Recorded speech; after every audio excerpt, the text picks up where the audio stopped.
We are questing ever deeper into the volcano realm, the fire realm, and I'm trying to make my way through the maze. We were just down and to the right where we looted a heater shield from a chest, and we equipped that on... we've come to a save point, and there are boxes left and right, so that means perhaps we are... I think last time we were at a save point in a zone, we basically were kind of like 2/3 of the way through, not quite all the way. Not quite right before the boss, so we will find out what's in these and take it.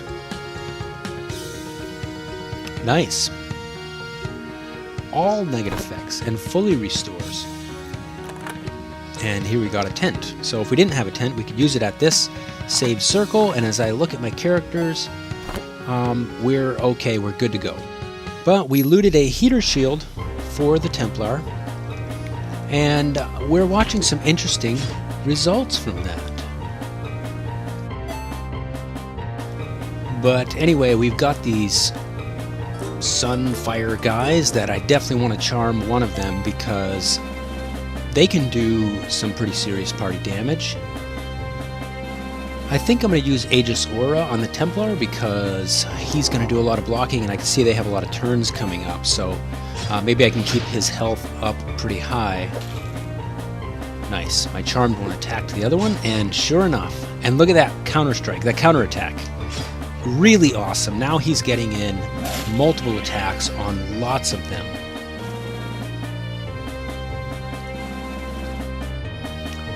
Okay, with the Bard, we still have one charmed. And I did a spell called Tempo Jump. Now, those are basically considered like spells, so that you don't use... it's not your song, it's not with the harp. So I'm giving my guys a speed up because I can look at the turn order and find out that these fire guys have pretty high speed.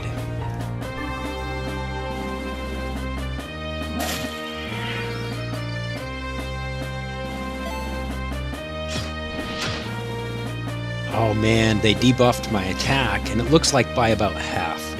So that's pretty strong. Oh wow, he shot fire and ended up healing those guys for all the damage that I just did with the Templar. But the debuff on my attack is pretty strong. It's unfortunate, but I've still got some really powerful things in my arsenal.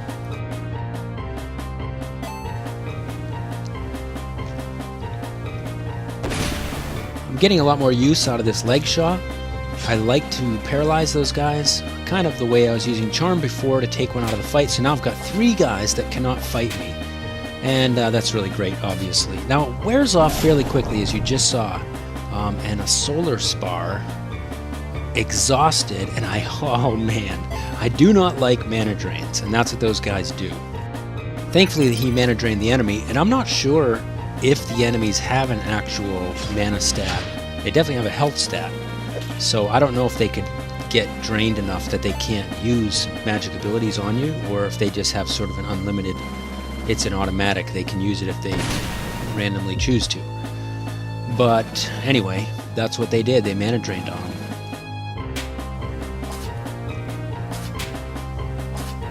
Nice!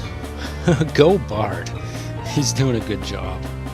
Especially solo damage on a guy, he's doing really good. Nice! Good job, Solar Spar. And the Bard finishes it off.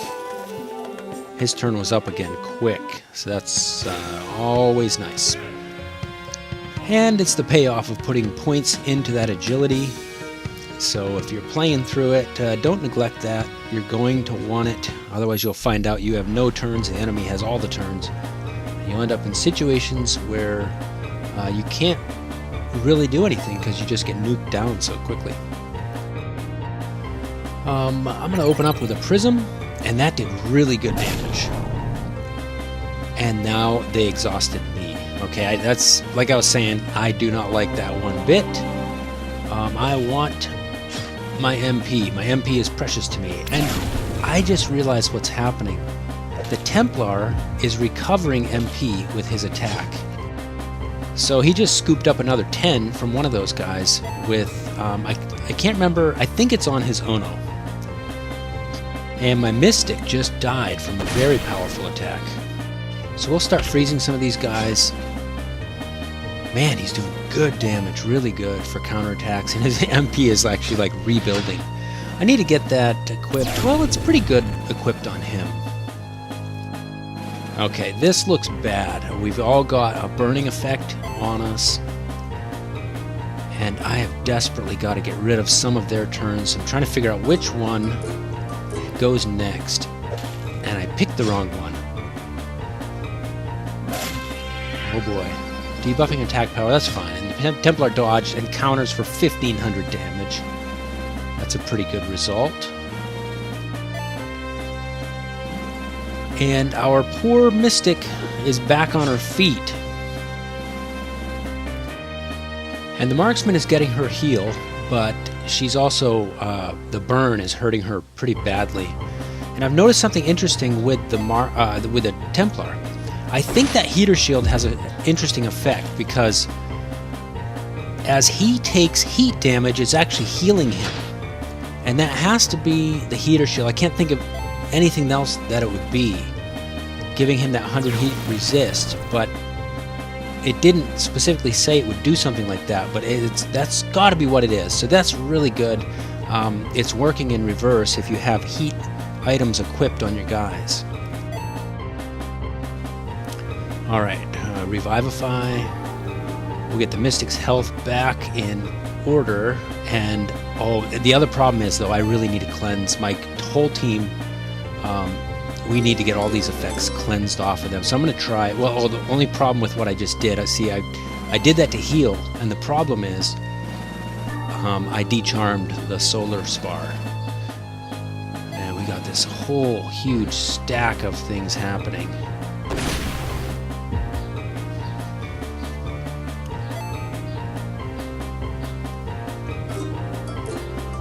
So we'll get, we'll reverse that decision and quickly get one of them charmed. Ooh, nice. That extra block. Remember the decision earlier, we were talking about should we take away dual wield and give him the extra block with the Heater Shield, and the Heater Shield now is really paying off. I mean, I missed the damage, it's true, but it's paying off in the fact that it's healing him when he gets heat elemental attributes on him, and his block is really good. Cinder Storm.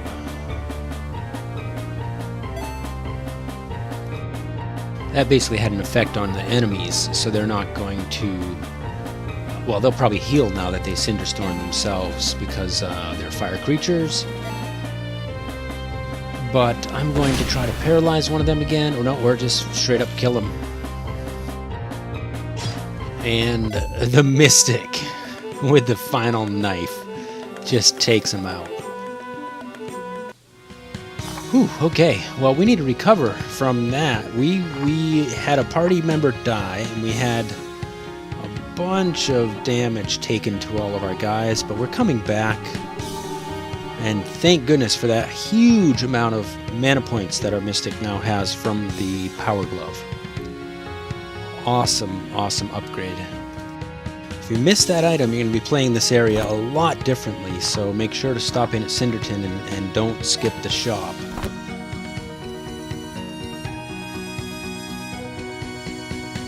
Kind of only one way to go on these passages. Winding our way sort of up the volcano, I guess, back and forth. Okay, a whole party of these guys, and I tried to run and it didn't work. I just figured I'd give it a shot. Nice. Good dodge, Templar. And we ran that time. I just figured I'm going to push a little bit deeper before expending all my stuff. Now the question is, do we go up here? Because we don't really know if this is a detour or the actual path. And because it was just a narrow little passageway like that. So I'm assuming that it perhaps leads to a treasure box.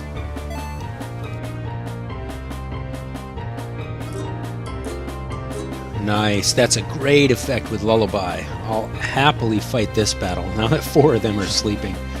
So we'll focus down that one Vulcan ray. Come on, Marksman. Done. Paralyzed.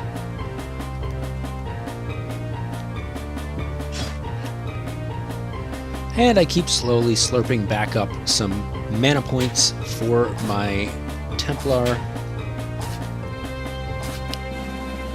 And I like the fact that when you paralyze them like that, you can attack and it doesn't break it. I kind of think of it like an ice block. I'm like, I'm going to shatter it and they're going to wake up. But no, it's not like sleep in that sense.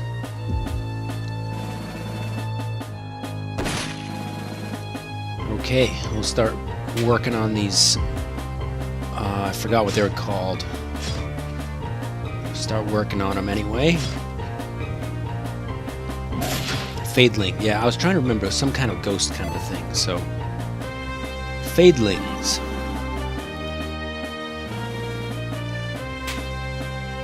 Nice. 1900 critical damage. Ooh, hit 2 people. Doing 500 each. So, you know, they're not pushovers. And I decided I'm going to save my Super Gauge Blast for the next fight. We really don't need it in this fight. And we also have the Templars up as well. So now I've got like 2 characters who don't fight. So we're going to be skipping a lot of turns to get used to it.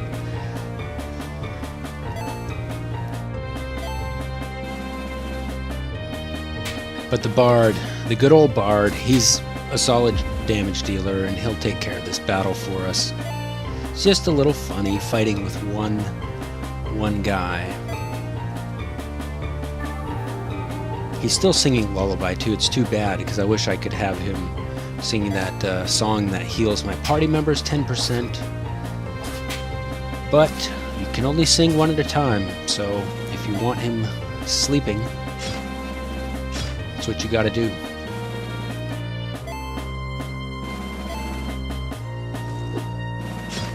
Nice. Okay, this is cool. So one kind of loophole is the Templar still gets his counterattack. And that's awesome, because even if you're kind of saving up his Crisis Strike and blocking every round, he still does battle. So that's really nice. Glad that it's not blocked. And let's find out. A Holy Pearl.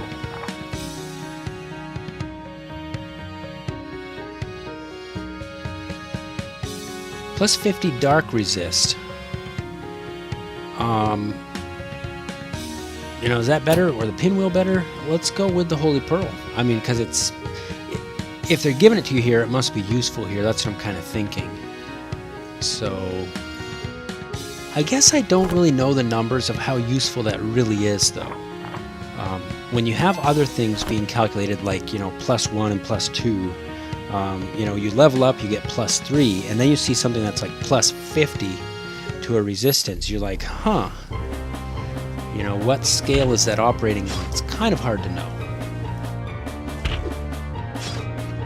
I guess answering my question as I think about it a little bit, you could probably go into your menus and look at the resistances that are currently loaded on your characters and find it there. So if you're curious, that will be the place to look, at least the place to start looking.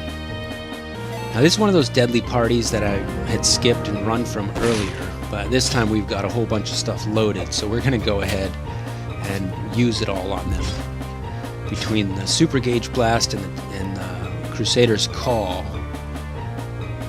we'll try to get rid of some of these guys. 12,000 damage. And that's, like I was saying earlier, it's to be attributed to the use of the Power Glove, I think, on the Marksman, giving her 500 MP extra. So you add that to her Super Gauge because it adds half of her MP to her damage, and you end up with some good results.